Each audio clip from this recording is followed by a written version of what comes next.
राज दुलारा ने तारा रे मोर राजा बेटा आ मोर कोरा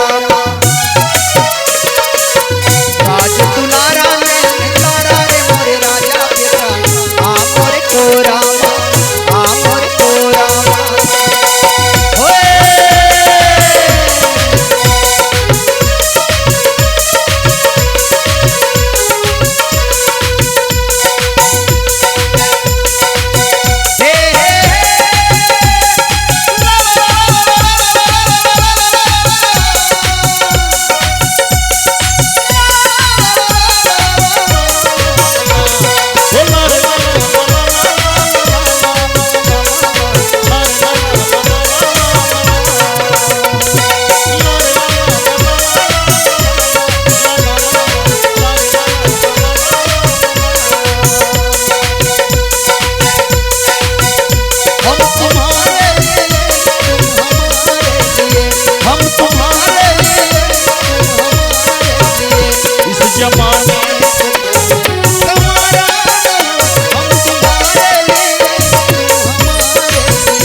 राजकुमार बेटा आखी तरसत रही तोरे पर राजा बेटा आ मोर कोरा आखी तरसत रही तोरे पर राजा बेटा आ मोर कोरा आ मोर कोरा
राजकुमार बेटा बड़े रानी तोला जन्म देखे ये दुनिया ले चल दी तोला माँ के ममता मिले ऐसे सोच करके महारानी देवंती के संग बिहाव करे तोला अटका दिल ले महारानी देवंती अपन माया के अचरमा अपन कोरामा अपन ममता लुटा अटका बड़े आज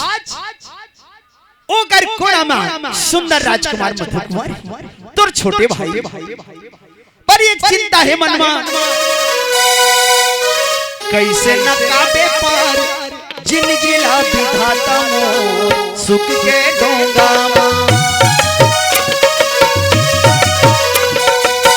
कैसे न काही पार जिंदगी ला विधाता मोर सुख के डोंगा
पूछो पूछो